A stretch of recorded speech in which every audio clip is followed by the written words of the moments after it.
अस्सलामुअलैकुम, straight talk में खुशामदीद। आपके साथ मैं हूं आयशा बख्श। लाहौर हाई कोर्ट ने पाकिस्तान तहरीक इंसाफ के 43 अरकान कौमी असम्बली के इस्तीफे मंजूर करने का फैसला आज मुअत्तल कर दिया और इन हलकों में ज़िमनी इंतखाबात भी रोकने का हुक्म जारी किया है। लाहौर हाई कोर्ट के इस फैसले के बाद पाकिस्तान तहरीक इंसाफ के रहनुमाओं ने मुतालबा करना शुरू कर दिया है कि अब राजा रियाज के पास कायदे हिज़्ब इख्तिलाफ के ओहदे पर रहने का कोई जवाज़ नहीं रहा। हुकूमत की वो कह रहे हैं, स्पीकर को कह रहे हैं कि नया अपोजिशन लीडर लगाया जाए। एक तरफ पीटीआई कौमी असम्बली की 43 नशस्तों पर वापस आने के शादियाने बजा रही है और उसके उम्मीदवार 16 और 19 मार्च को होने वाले ज़िमनी इंतखाबात की जोरों शोर से तैयारियां भी कर रहे हैं, तो दूसरी तरफ पीटीआई जेल भरो तहरीक का भी ऐलान कर रही है। ऐसा दिखाई दे रहा है कि पीटीआई माजी से सबक सीखते हुए अब सियासी जंग हर महाज पर लड़ने की भरपूर तैयारी कर रही है। उधर हुकूमत भी पीटीआई को हर महाज पर टफ टाइम देने का फैसला कर चुकी है। इसी बदलती सूरत हाल और सियासी माहौल पर बात करेंगे। अब से कुछ देर पहले मुल्तान में भी काफ़ी गर्मा गर्मी हुई है, जहां इलेक्शन ऑफिस में पाकिस्तान तहरीक इंसाफ और मुस्लिम लीग नून के जो अरकान हैं, कारकुनान हैं, उनके दरमियान झगड़ा हुआ, जिसके बाद पुलिस ने हिरासत में लिया है और उस हल्के से जहाँ ज़िमनी इंतखाब होना है, पीटीआई और नून लीग के दोनों उम्मीदवारों को पुलिस की तरफ से हिरासत में लिया गया है। ये जो सूरत हाल बन रही है, पीटीआई की जो पॉलिटिकल स्ट्रेटेजी है, एक जानिब उनके 43 अरकान वापस असेंबली चले गए हैं, 2 किस्तों के अंदर अगले महीने ज़िमनी इंतखाब होने वाला है, साथ ही जेल भरो तहरीक भी वो कह रहे हैं शुरू है। इसी पर सवाल हम अपने पैनल के सामने रखेंगे। पैनल में हमारे साथ शहजाद चौधरी, ज़ैगम खान, वजाहत मसूद और इसार राना साहब मौजूद हैं। आप चारों के लिए पहला सवाल आज का इस तरह से, 43 अरकान की बहाली, पाकिस्तान तहरीक इंसाफ बड़ी अपोजिशन जमात, क्या गेम चेंजर साबित हो सकती है? शहजाद साहब। नहीं, मेरा ख्याल है इसको सेलिब्रेट करना पीटीआई के लिए बहुत जल्दी है। अभी तो लाहौर हाई कोर्ट और स्पीकर नेशनल असेंबली, मुझे कुछ ये जो है ना कॉम्बिनेशन कुछ थोड़ी अजीब सी लगती है। गालिबन जहाँ तक मेरी अंडरस्टैंडिंग है कानून की और जो हमने सुना और देखा और वो पढ़ा भी, उसके मुताबिक तो मेरा ख्याल है कि स्पीकर कहीं का भी हो, पंजाब असेंबली का हो, नेशनल असेंबली का हो, किसी असेंबली का, उसकी जो इन हाउस के अंदर जो रूलिंग है उसको मेरा ख्याल चैलेंज नहीं किया जा सकता। ये मेरी अंडरस्टैंडिंग है, मैं गलत भी हो सकता हूं, लेकिन मेरा ख्याल है कि नहीं चैलेंज किया जा सकता। तो ये स्पीकर की रूलिंग को इस तरीके से, और वो भी लाहौर हाई कोर्ट के अंदर, तो थोड़ा सा कुछ मुझे इसके अंदर को जो इम्तिजाज है थोड़ा अजीब सा लगता है। दूसरी बात यह है मेरे कहने की जो है वो ये है कि मेरा ख्याल है कि पीटीआई अब हाथ पैर मार रही है। मैं पहले भी बहुत दफ़ा कह चुका हूँ कि मेरे दोस्तों के लिए, पीटीआई के दोस्तों के लिए गाड़ी स्टेशन से जा चुकी है और ये अब हाथ पैर मारने का फायदा नहीं है। इन्होंने अपने हाथ से तमाम के तमाम कार्ड छोड़ दिए। इसीलिए कभी मुल्तान में आज आपकी खबर सुनते हैं कि अच्छा कोई वहां पे लड़ाई हो गई, वो चला गया, कोई जेल भरो तहरीक का पहला शहीद बन गया, कोई और कहीं पे कुछ हरकत शुरू कर दी, किसी ने कहीं शादियाने बजाने शुरू कर दिए। तो ये एक बिखरा हुआ एक मुझे सिस्टम निज़ाम लग रहा है पीटीआई का। वो इतने बिखर चुके हैं अपनी एफर्ट्स के अंदर हाथ पांव मारते मारते, और ये उनको समझ नहीं आ रही इस कंफ्यूजन के अंदर होगा क्या। तीसरी बात मेरा ख्याल है कि ये डिटर्मिनेंट्स के आइंदा का जो सियासी नक्शा है हमारा, इलेक्शंस की खास तौर पे मैं बात कर रहा हूँ, ये किस चीज़ पे मुतय्यन करेगा। ये डिटर्मिनेंट्स क्या होंगे? मईशत होगी, सिक्योरिटी की सिचुएशन होगी और कानूनी सुकम होंगे। इन 3 चीज़ों की बुनियाद के ऊपर ये फैसला किया जाएगा कि ये आया इलेक्शन कब होते हैं। होने तो चाहिए 2023 के अंदर, लेकिन हो सकते हैं या नहीं हो सकते, या कब होते हैं। फाइनली मेरी अपनी नज़र के अंदर मईशत भी पीछे रह जाएगी, सिक्योरिटी की भी शायद मामलात किसी हद तक पीछे रह जाएं। ये जो सियासी डिस्फंक्शन है ये बदकिस्मती से हमारी कौम को ले डूबेगा। अब इसमें कौन कौन हिस्सा डाल रहा है, किस तरीके से डाल रहा है, पीटीआई ने क्या डाल चुकी है, ये अभी हुकूमत क्या कर रही है, किसी और ने, इलेक्शन कमीशन और अदालतों ने क्या डालना है, लेकिन हम एक डिस्फंक्शन की तरफ जा रहे हैं। और मुझे ये लगता है कि जो फैसला नहीं हो पा रहा वो फिर ऐसा फैसला ना हो जाए जो कि हम सबके मिजाज के खिलाफ हो। ठीक है, मिजाज के खिलाफ, माहौल के खिलाफ भी फैसला हो सकता है। वजाद साहब, पीटीआई को जो कह रहे हैं हाथ पैर मारी, बड़ी कोशिश करी मगर गाड़ी चली गई। वो कौमी असेंबली में भी चाहते थे कि अपोजिशन लीडर आए ताकि आगे निगरान की तरफ बढ़ना पड़े तो आसानी हो। कुछ कर पाएंगे, कुछ मिल जाएगा जो एफर्ट और कोशिश कर रहे हैं, या बेसूद है ये सारी काविश? अभी तो ये तफसील आना बाकी है आयशा के ये फैसला मुअत्तल हुआ है या रुकनीत बहाल हुई है। एक दूसरी बात शहजाद साहब बहुत सही फरमा रहे हैं। सर बहाल हो गई है रुकनीत। अच्छा जी, बहाल हो गई है। तो फिर हुजूर बात ये है कि सुप्रीम कोर्ट जो है वो कौमी असम्बली के स्पीकर की राय को सिर्फ उस सूरत में मुअत्तल कर सकती है या उस पर मुदाखलत कर सकती है जब आइन की किसी दफ़ा शिक की खिलाफ वर्जी हुई हो, जैसे कासिम सूरी साहब वाले मामले में हुई थी।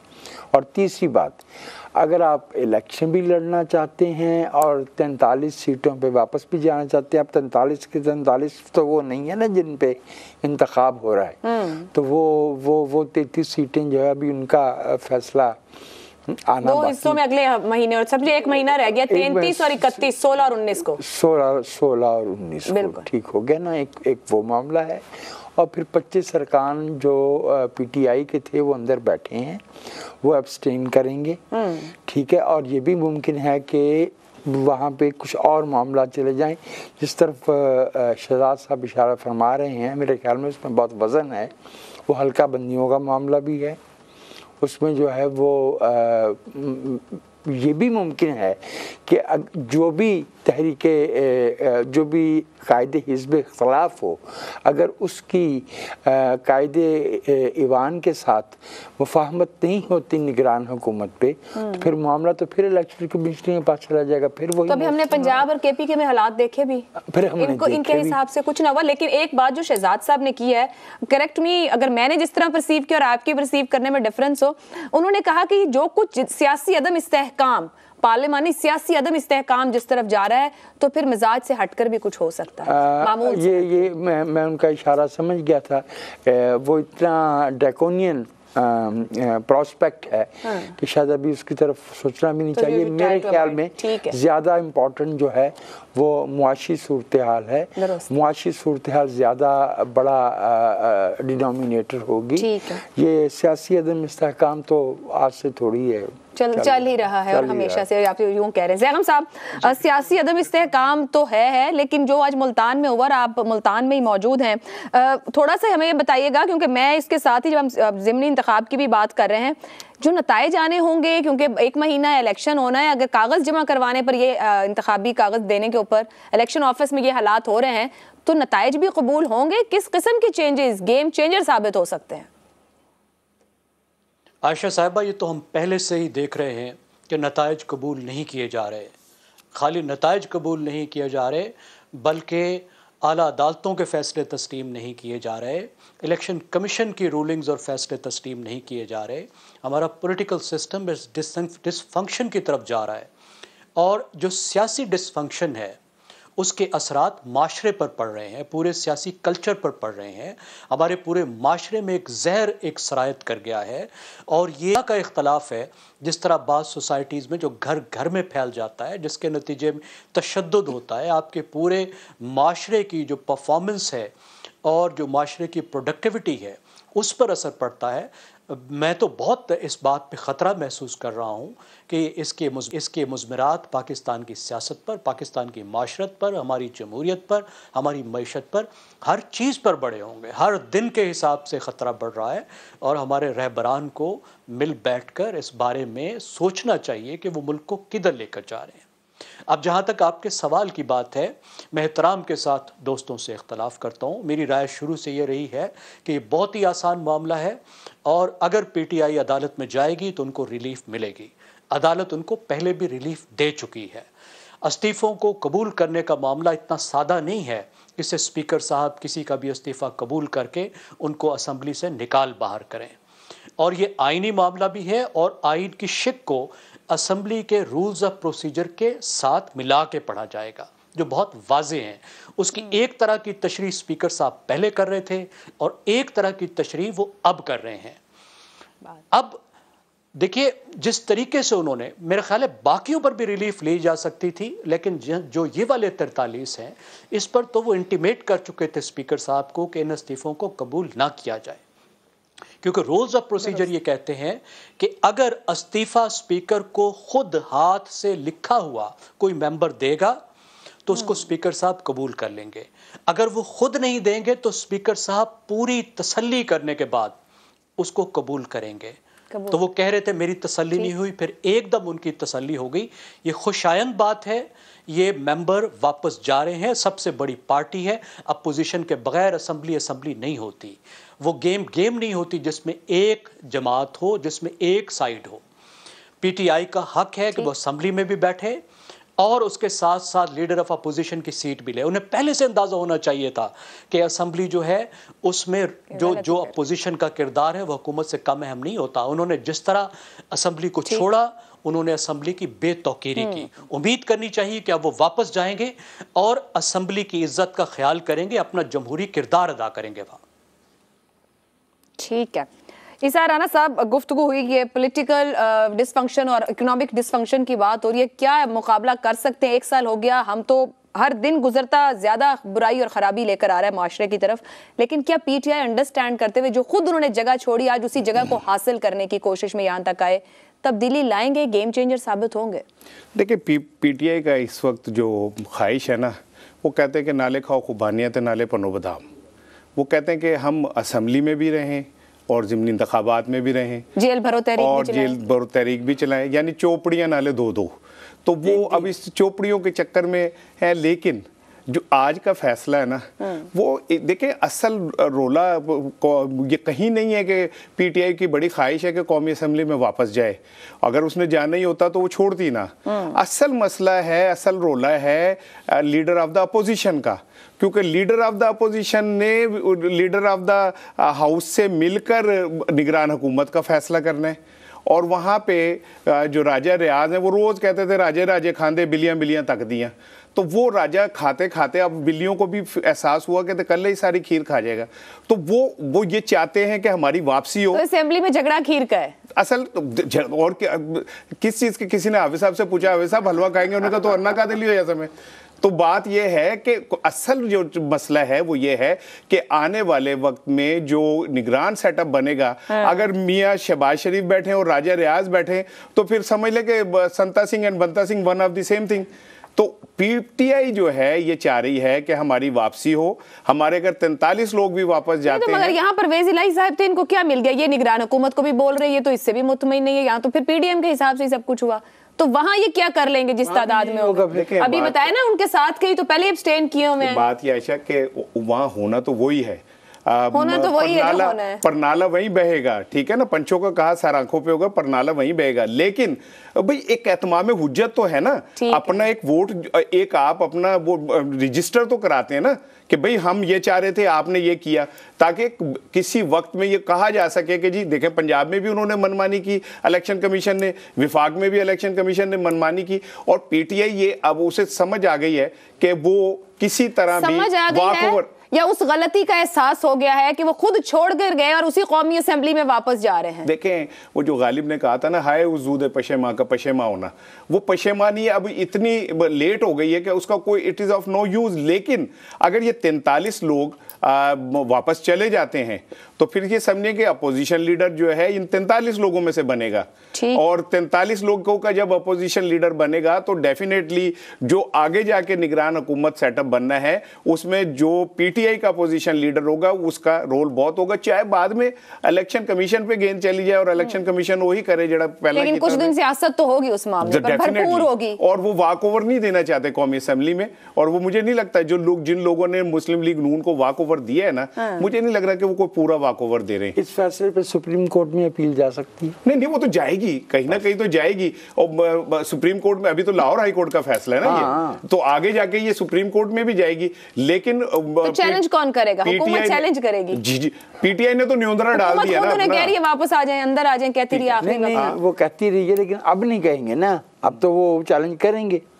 बाकी ये कि देखें जो बात अभी कह रहे थे ना वजाद साहब कि जो स्पीकर की रूलिंग है उसे चैलेंज नहीं हो सकता, तो ये तो एक दुनिया ये तो इलेक्शन से भी इलेक्शन कमीशन डीनोटिफाई नहीं, माजी में जो कौमी असम्बली के स्पीकर्स ने की कहा वो सारी अदालतों ने उसे रद्द कर दिया। यहाँ तो हमारे पास ये भी हिस्ट्री है कि अदालतों ने ये कहा कि आपने ये तारीख को फना फना काम करना है, लिहाजा बस ये सब बोल तो कुछ ना फोल, यहाँ पे कहीं और ही फैसले हो रहे होते हैं। चलें, ये कुछ फैसले हमारे हैं और हमें ही करने हैं। इस पहले सेगमेंट में भी बात हुई माशी अदम इस्तेहकाम की, जो ज़ैगम साहब भी कह रहे थे कि बहुत अहम है, वहाँ पर उसकी स्टेबिलिटी बहुत ज़रूरी है। सियासत में तो ये सब कुछ चला ही आ रहा है और चला ही जा रहा है।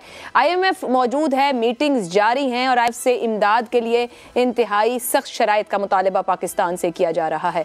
IMF ये मुतालबा कर रहा है कि पाकिस्तान को 30 जून तक अपने ज़र मुबादला के ज़खायर 16 अरब 20 करोड़ तक लाना होंगे। इसके साथ साथ LCs खोलने के लिए भी पाकिस्तान को फौरी तौर पर 4 अरब डॉलर का बंदोबस्त करना होगा, जबकि तरक्याती अखराजात में कटौती भी की जाएगी। इत्तलात के मुताबिक हुकूमत ने 727 अरब रुपए के तरक्याती बजट में कटौती की हिकमत अमली भी तैयार कर ली है।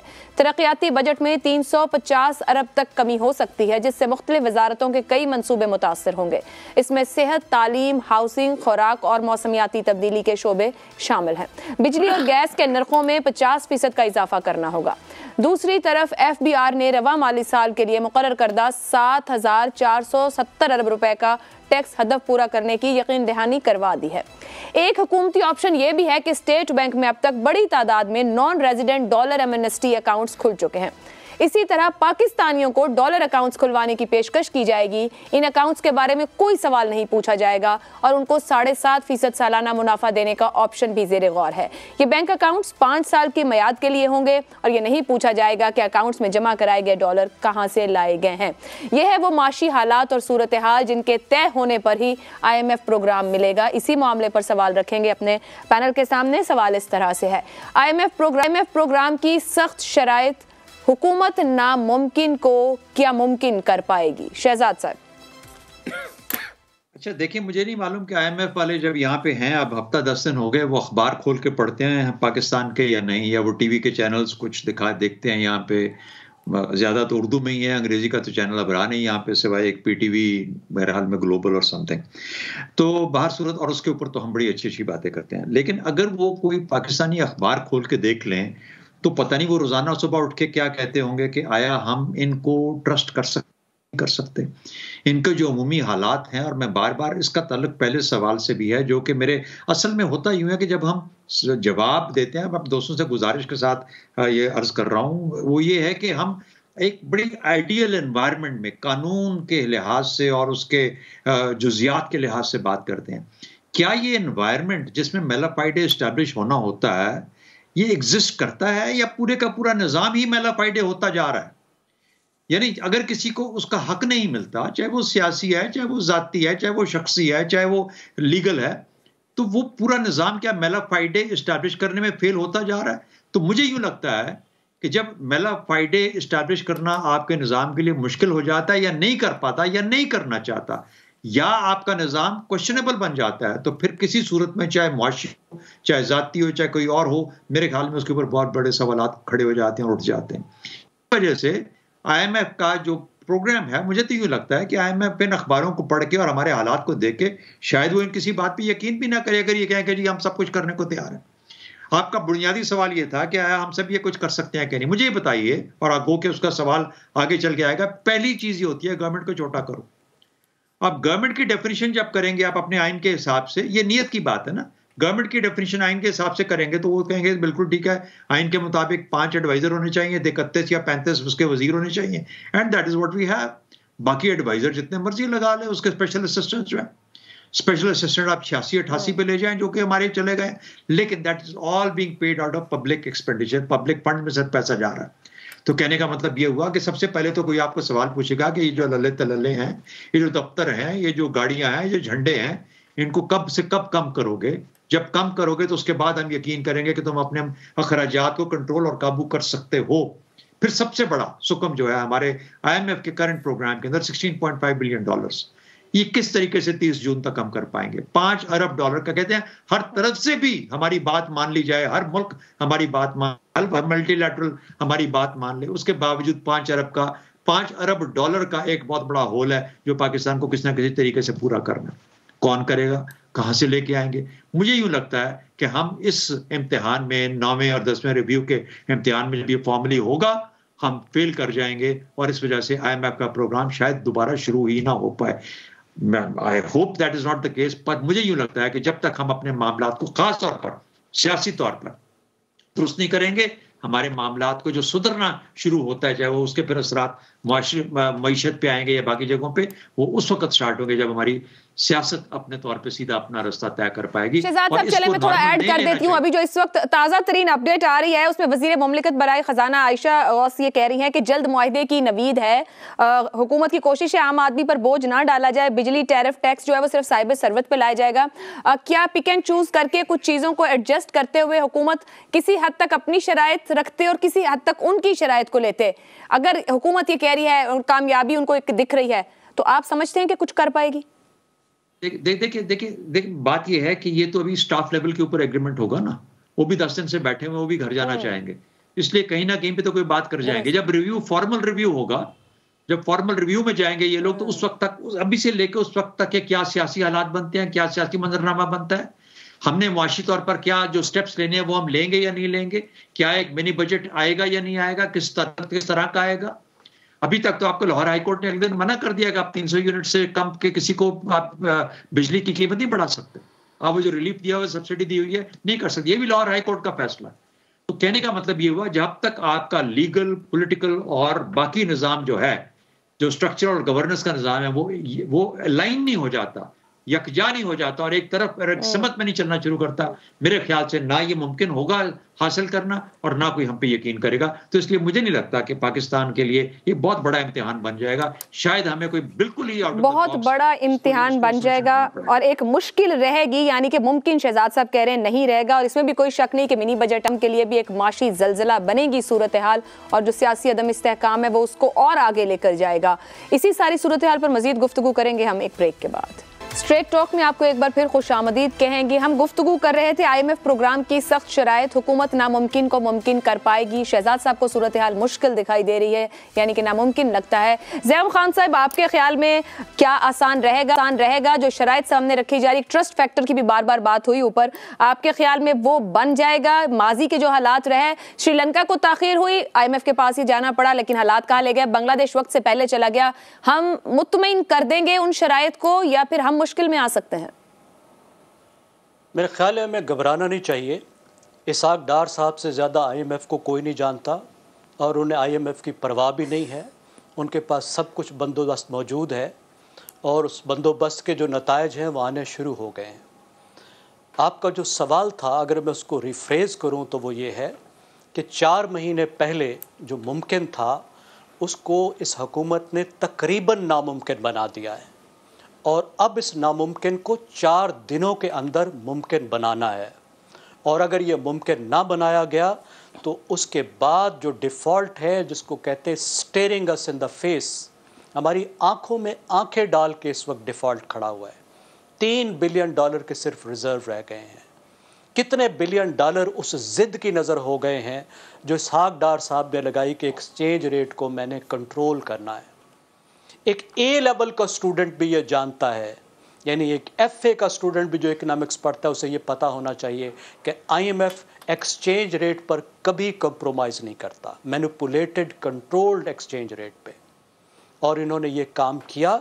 इस वक्त जो आपने मिसालें दी वो वाज़े हैं।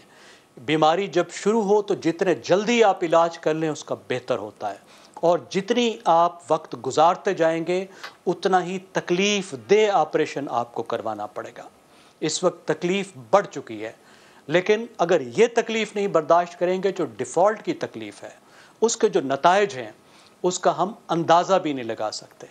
मसला ये नहीं होता कि IMF कोई बहुत सख्त बात कर रहा है, मसला हमारे अपने करतूत होते हैं। और मसला ये होता है कि बीमारी इतनी बढ़ चुकी होती है कि उसके बाद इलाज बहुत ही सख्त हो चुका होता है।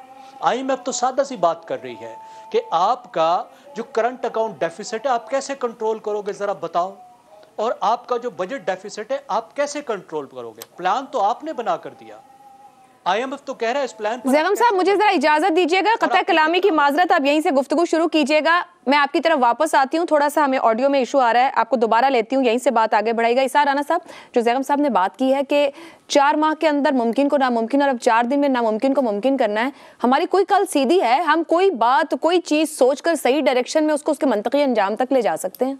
देखें, आज की जो अखबारात में एक रिपोर्ट छपी है वो ये है कि $50 लाख रोज़ाना पाकिस्तान से अफगानिस्तान स्मगल हो रहा है। बिल्कुल ऐसा, ठीक है।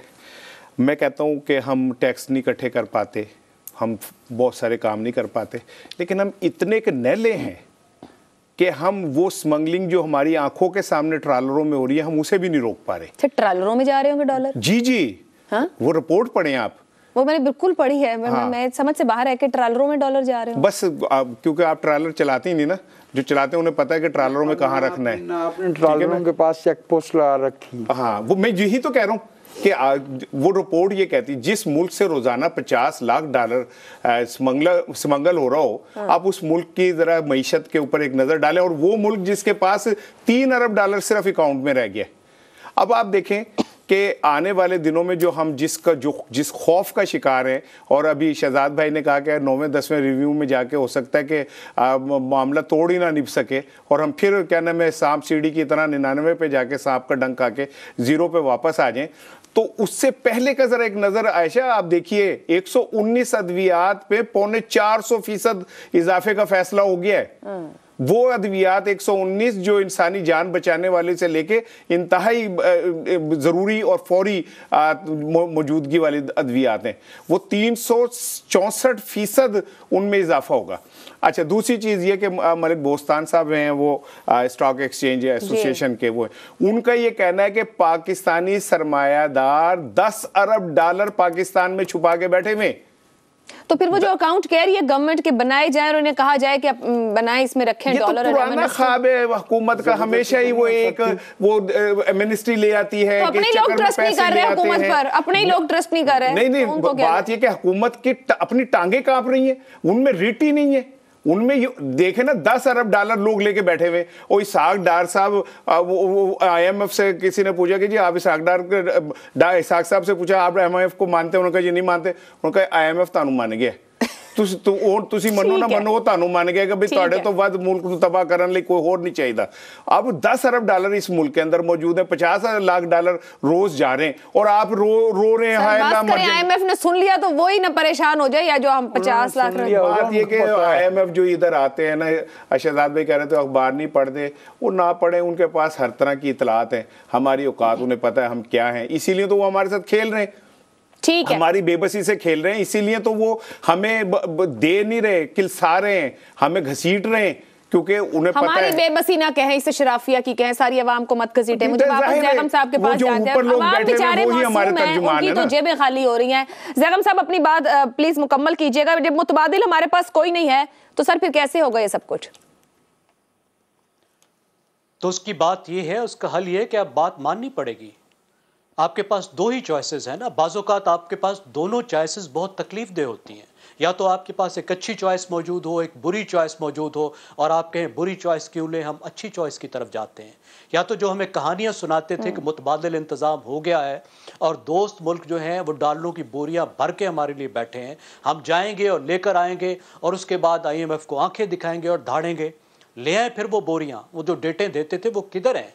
कोई बोरी नहीं आया। क्यों कोई अपने टैक्स पेयर्स के पैसे, अपने खजाने के पैसे आप पर लुटाए, जब आप खुद तकलीफ उठाने को तैयार नहीं हैं, आप खुद फैसले करने को तैयार नहीं हैं, आप सब्सिडीज देना चाहते हैं, आप टैक्स जमा करने को तैयार नहीं हैं। आप अंदाजा लगाइए। देखिए, बड़ी सादा सा पाकिस्तान का मसला है। पिछले साल आपने सिर्फ $30 बिलियन का माल बेचा, आपने $80 बिलियन का माल खरीदा, आपका तजारती खसारा हुआ $50 बिलियन। 30-32 बिलियन आपके पास आ गए जो पाकिस्तानी मजदूरी करते हैं। $20 बिलियन कहां से आएगा? वो आपको उधार चाहिए, और उधार पे उधार आप जमा करते जा रहे हैं, बजाय कि ये मसला हल करें। और मामला वहां पहुंच गया कि उधार अब देने को कोई तैयार नहीं है, उधार देने वालों की बस हो गई। दूसरी बात क्या है कि सिर्फ 9% आप बजट का टैक्स जमा करते हैं, 5,000 अरब रुपए का आपने बजट का खिसारा कर दिया। अब जब आप डॉक्टर के पास जाएंगे, डॉक्टर तो कहेगा कि तुम दिल के मरीज हो और सुबह शाम तुम्हारी ये मुरगन ग़िज़ाएं खाते हो, पहले मुझे बताओ तो सही ना दवाई से पहले कि ये तुम्हें इसका क्या हल है तुम्हारे पास, और उसका जवाब कोई नहीं है। और इस हालत में भी आप देखें ये क्या क्या कर रहे हैं, किस तरह की गुफ्तगू कर रहे हैं, किस तरीके से। ठीक है ज़ैगम साहब, इस हालत में भी मुरगन ग़िज़ाएं ही खा रहे हैं और किसी बड़े अलमिया में लेके जाने की कोशिश है, लेकिन अल्लाह रहम करे। जी वजाहत साहब, ये जिस तरीके से ज़ैगम साहब ने कहा है कि हालात क्या हैं, बीमारी क्या है और मुरगन ग़िज़ाएं जो हैं वो जा रही हैं यहाँ पर। मुरगन ग़िज़ा तो हमने शुरू की नवंबर में, जब हमारी इंस्टॉलमेंट जो है ना ट्रांश हमारी रोक दी गई IMF की तरफ से। सितंबर में आए हैं इसहाक डार साहब और नवंबर में रुक गई। इस वक्त जो 29 जनवरी से IMF की टीम आके बैठी हुई है, ये $1 बिलियन के ट्रांश पे बैठी, जो 23rd प्रोग्राम का हिस्सा है। उसमें से अभी 1.4 इसके बाद उस पर बात होना है, और जून तक हमें ये इनएविटेबल है कि हमें 24th प्रोग्राम के लिए निगोशिएट करना है। ये जो महीने हैं जनवरी से लेके जून तक के, जनवरी भी गया, फरवरी आ गया, तो ये फरवरी से जून तक के महीने। I tend to agree with Shahzad साहब कि हमने अपने मुआशी थैले में बहुत बड़े सुराख कर लिए हैं। अभी भी मैं देख रहा हूँ कि तरक्याती बजट जो है उसकी बातें ज़्यादा हो रही हैं, और जो गैर तरक्याती अखराजात हैं एक आध चीज़ को छोड़ के वो उसकी तरफ तवज्जो नहीं है। मेरे ख्याल में दुनिया हमसे ज़्यादा बेहतर जानती है, जो हमें पैसे दे रहे हैं वो हमसे बेहतर जानते हैं कि हमारी सूरत हाल क्या है, वो भी होमवर्क करके। और हाँ, वो उनका होमवर्क हमसे ज़्यादा बेहतर होता है, क्योंकि हम तो जो है वो हमारा तो मैं कहना नहीं चाहता था, हमारा वज़ीर ख़ज़ाना जो है वो 2 जुमलों में 3 दफ़ा कहता है ये मुल्क अल्लाह के हवाले है, ये मुल्क अल्लाह ने चलाना है, अगर अल्लाह ने चलाना तो तुम्हें तनख्वाह किस काम में दी जाएगी। दिन ना फरिश्ते ने आके कहना खुदा दा वास्ता अल्लाह को डरो, सारे काम अल्लाह ते पाई जा रहे हो, तबाह आपने मुल्क को कर दिया, अब आपको अल्लाह याद आ रहा है। तो जब लंदन से आप निकल आए थे यहाँ पे तो तब आपको अल्लाह याद नहीं था, अब आप सारे फेलियर जो है ना अल्लाह पे डाल दें। इसलिए मैं अर्ज़ कर रहा हूँ कि हालात जो है वो मखदूश है, और वाक़तन जो ज़ैगम खान कह रहे थे ना कि इन लोगों ने सिर्फ सुना है कि डिफ़ॉल्ट क्या होता है, अल्लाह रहम, ये इन्होंने उसको इमेजिन नहीं कर रखा। ये तो वो मुल्क है जहाँ टचवुड किसी इमारत में आग लग जाए तो इनके पास फायर ब्रिगेड नहीं होता। बस अब इतना ना खोलें, फिर एक एक इशू के अंदर हालात तो हमारे ऐसे ही हैं। शहजाद साहब कुछ कहना चाह रहे हैं, फिर मैं अगले सेगमेंट की तरफ बढ़ूं। हाँ नहीं, मैं काफी देर से कोशिश कर रहा था कि कोई एक सा जुमला डाल दूं बीच में। पेट्रोल के ऊपर मुसद्दिक मलिक साहब के ने आज प्रेस कॉन्फ्रेंस की है पेट्रोल डीलर्स एसोसिएशन के लिए, और उन्होंने कहा कि खुदा का वास्ता, उन्होंने बड़ी रिक्वेस्ट की है कि प्लीज पेट्रोल देना शुरू कर दें, पंपों को रिक्वेस्ट की है। और पंप हमारे शहरों के बीचों बीच हैं, यानी ये कोई छुपे हुए नहीं है। हमारी होर्डिंग पेट्रोल की जो है वो कोई जेरी कैन में डाल के गोदामों में नहीं बंद, ये पेट्रोल पंप्स हैं जिन्होंने आगे तारें लगाई हुई हैं। तो आज मुसद्दिक मलिक जो हमारे वजीर हैं पेट्रोलियम के, उन्होंने आज रिक्वेस्ट की है कि प्लीज बराए मेहरबानी, ये हुकूमत की रिट का मसला है। जहां आप अपने शहरों में अपने शहरियों को पेट्रोल नहीं दिलवा सकते, IMF के होते हुए IMF यहाँ बैठा देख रहा है कि ये क्या करेंगे और किस तरीके से काम चलवा पाएंगे। तो मेरे ख्याल में वो बड़ा इशू जो है कि कैपेसिटी और एबिलिटी जो है इस गवर्नमेंट की वो कितनी है उन चीजों को पूरा करने की जिस पे ये वादे करेंगे। सर आपने काबिलियत और सलाहियत की बात की, तो चले मैं आपको बताती हूँ कि हमारी काबिलियत और सलाहियत और ख़ास तौर पर हुकूमत की कितनी है। भारत जल्द आबादी के एतबार से दुनिया का सबसे बड़ा मुल्क बनने जा रहा है। 1 अरब 40 करोड़ से ज़्यादा आबादी के इस मुल्क में काबीना के कुल अरकान की तादाद 77 है, जबकि इसके मुकाबले में 23 करोड़ आबादी के मुल्क पाकिस्तान में वुज़रा, मुशीरों, खुसूसी मुआवनीन की तादाद 85 हो चुकी है। आइन के आर्टिकल 92 के मुताबिक काबीना में वुज़रा की तादाद पार्लियामेंट के कुल साइज के 11% तक होनी चाहिए। कौमी असम्बली की 342 और सेनेट की 104 नशस्तों की तादाद मिलाकर 446 बनती है। तो इस एतबार से काबीना के वुज़रा की तादाद 49 तक होनी चाहिए। मगर मौजूदा हुकूमत मुआवनीन खुसूसी तयनात करने का नया रिकॉर्ड बना चुकी है। मुआवनीन खुसूसी की तादाद अब 40 हो गई है। विफाकी वज़रा 34, वज़राए मुमलिकत 7 और मुशीरों की तादाद 4 हो गई है। यूँ पाकिस्तान को इत्तेहादी सियासत का भारी बोझ बर्दाश्त करना पड़ रहा है। ये दुरुस्त है कि इत्तेहादी हुकूमत के लिए अपने इत्तेहादियों को खुश रखना एक मजबूरी है, मगर मुल्क की मौजूदा माशी सूरत हाल को देखते हुए क्या विफाकी हुकूमत को रिकॉर्ड तोड़ काबीना बनाना जेब देता है? इसी मामले पर सवाल आप लोगों के सामने रखेंगे। भारत 1 अरब 40 करोड़ काबीना की तादाद 77, पाकिस्तान 23 करोड़ काबीना की तादाद 85 क्यों? ज़ैगम खान साहब आपकी तरफ आऊंगे। अभी शहजाद साहब ने बात की है कि वजीर साहब दरखास्त कर रहे हैं कि प्लीज पेट्रोल दे दें, तो ये जो सारे के सारे इतने इकट्ठे कर रखे हैं, कोई इनको खुद भी पता है इनके पास कोई जिम्मेदारियां हैं नहीं है, तो एक एक शहर में भेज दें, कोई शहर ही संभाल लें ये सब जाके। बिल्कुल ठीक कहा आपने। शहजाद चौधरी साहब ने ठीक सवाल उठाया और उसका ठीक जवाब भी दिया। ये मामला पाकिस्तान में गवर्नेंस के बहरान की तरफ इशारा करता है कि पाकिस्तान में गवर्नेंस ठीक नहीं हो रही। मैं आपको एक और छोटी सी मिसाल दे देता हूँ। कल हम सेहत के मामले पर बात कर रहे थे। बांग्लादेश हमसे सेहत पर 1/3 30% कम खर्च करता है, लेकिन एक बांग्लादेशी पाकिस्तान से 7 साल ज़्यादा ज़िंदा रहता है। पाकिस्तान के बच्चे की मरने के चांस, यानी 5 साल तक पाकिस्तान के बच्चे के मरने की जो शरह है वो 85% ज़्यादा है। और बांग्लादेश की आबादी के बढ़ने की रफ्तार, और आबादी का बढ़ना एक ऐसी चीज़ है जिससे सेहत के सिस्टम जो है उसकी हेल्थ ज़ाहिर होती है, पाकिस्तान से आधी है। पाकिस्तान दुगनी आबादी से बढ़ रहा है, तो क्या मतलब 22 है उनकी, हमारी 58 है और काम भी कम है जी। तो आप अंदाज़ा लगाइए कि इससे जाहिर होता है कि गवर्नेंस का कितना बहरान है कि जहां वसाइल हैं भी वहां गलत इस्तेमाल हो रहे हैं, गलत नताइज निकल रहे हैं।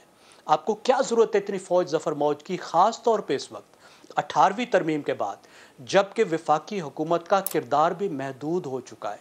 सिर्फ वजारतें देने के लिए मिनिस्ट्रीज़ बनाई गई हैं।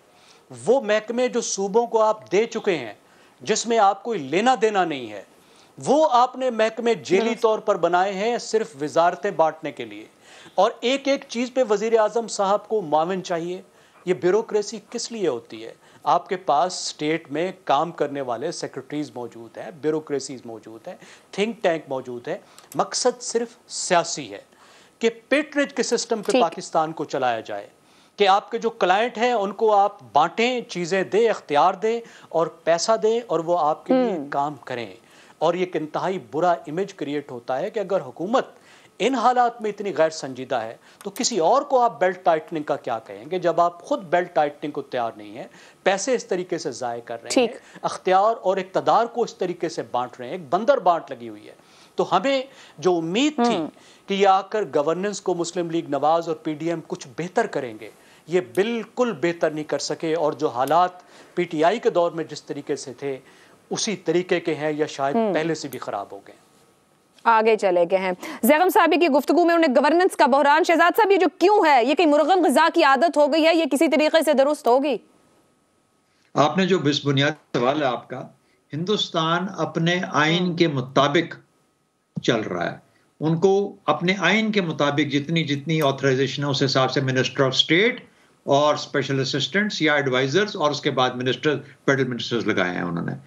हमने एक तरीका निकाला है, हमने कहा है कि हाँ ये तो आइन के अंदर एक फॉर्मेशन ऑफ गवर्नमेंट जो डेफिनेशन है वो तो कैबिनेट की ये आ गई, फिर एडवाइजरों की लाइन है, और एडवाइजरों की लाइन ऐसी है जैसे कि आपका मुंह चढ़ाने के बायस है। शायद शहबाज शरीफ साहब रोजाना देखते हैं कि जिस किस्म के प्रोग्राम जिस तरह हम कर रहे हैं, और वो कहते हैं कि मुझे कोई परवाह नहीं है तुम्हारी गुर्बत की और तुम्हारे चीखने चिल्लाने की या तुम्हारे आटे ना मिलने की, मैं अपनी एडवाइजरों की जो फौज है उसको बढ़ाता जाऊंगा और उस लेवल पे ले आए। इससे बढ़ के 35 करोड़ का मुल्क है अमेरिका, सिर्फ 15 वजीर चलाते हैं, क्या 77, क्या 73 और क्या 86 या 85। इससे अंदाजा लगा लीजिए कि जब काम करना होता है तो 15 भी काफी होते हैं। वो दुनिया की एक सबसे बड़ी मईशत भी और सबसे बड़ी ताकत भी है। तो मेरा ख्याल है सीखने को बहुत कुछ है, अगर हम सीखना चाहें। नियतों की बात मेरे ख्याल में उसके साथ और भी ज्यादा मजबूत होकर सामने आती है। इसार साहब, ये तो काबिलियत और सलाहियत पर सवाल उठ गया जब वो अमेरिका की बात करते हैं कि 15 रुकनी काबीना और 65 करोड़ की आबादी, तो फिर हम क्या कर रहे हैं? हम ये कर रहे हैं कि हम वज़ीर आज़म हाउस के बाहर खड़े होकर ना रोज़ कहते हैं वालों कुड़ियों वंडी दी वजारता ले जाओ, और हम उसे अन्य जो है ना बांटते हैं, वो अंधा बांटे रेवड़ियाँ अपनों को दे, और सबको मुतमईन हम अपने इर्द गिर्द के जो लोग हैं वो करते हैं। आपने अभी भारत की काबीना की बात की ना, तो एक ज़रा दिलचस्प चीज़ ये देखिएगा कि उनके ज़ेरे इस्तेमाल गाड़ियाँ कौन सी हैं और उनको जो मराद मिलती हैं वो क्या हैं। तो आप हैरान हो जाएंगे कि जो मारुति गाड़ी, वो जो ऐसा लगता है साबुनदानी है, उस तरह की गाड़ियाँ उनके पास हैं। और हमारे जो लोग हैं, अब 79 गाड़ियाँ नहीं आ रही हैं ना, वो लग्जरी जो आ रही हैं वो आ रही हैं। यानी वो एक ऐसा मुल्क जो डिफ़ॉल्ट के करीब है, उसके आप वज़ीर आज़म की और काबीना की ख्वाहिशों को देखेंगे क्या है कि उन्होंने 85 तक चले गए। मेरा ये यकीन है कि वज़ीर आज़म शहबाज शरीफ साहब को तो अपनी काबीना के अरकान के नाम भी नहीं आते होंगे, उन्होंने रोल नंबर रखे होंगे, रोल नंबर से वैसे उनको रोज कागज देके कहना चाहिए कि सब वजीरों के नाम लिखे और उनकी प्रोफाइल। वो मैं 10 नहीं लिख सकते वो। तो ये सारी सूरत हाल में सिर्फ एक सिर्फ जुमला मैं कहूँगा कि ये सिर्फ हमारे महरूमियों का मजाक उड़ाते हैं और रोज़ उड़ाते हैं, और साथ ये कहते हैं कि तुम जो कर सकते हो कर लो, हम रोज़ तुम्हारे पैसों पे, रोज़ तुम्हारे खून पसीने की कमाई पे, रोज़ तुम्हारे, हम तो भूखे मर रहे हैं, हमारे बच्चे भूखे मर रहे हैं, और उनको जो मुराद मिल रही हैं और उनको जो आप नवाजिशात हो रही हैं आप सोच नहीं सकते। इसी से अंदाज़ा कर लें कि फिर इसीलिए IMF आके यहाँ पे हमारे साथ वो सलूक करता है जो एक चौधरी भिखारियों के साथ और कमियों के साथ करता है। आज हम अपनी नाक भी रगड़ रहे हैं, घुटने भी छिल रहे हैं, और अब IMF हम पे रहम करने को तैयार नहीं है। जब हम खुद ही तैयार नहीं तो IMF ने क्या रहम करना। वजाद साहब, 2008 से 13 पीपल्स पार्टी इत्तेहादी हुकूमत उसने बनाई, साथ मुस्लिम लीग भी थी, फिर ANP भी जुड़ी, बाकी जमातें मुख्तलिफ जगहों पर, और 13 में नताइज भुगते। इत्तेहादी कितनी बड़ी मजबूरी हो सकते हैं? क्या इन सब की अंडरस्टैंडिंग इस बात पर नहीं आ सकती है कि कौम के लिए भी कुछ करना? 2008 से 2013 तक पीपल्स पार्टी के साथ जो सलूक हो रहा था वो सबके इल्म में है, और उसके बाद भी मैं ये अर्ज़ कर रहा हूँ कि ये मल्टीपल ऑर्गन फेलियर है।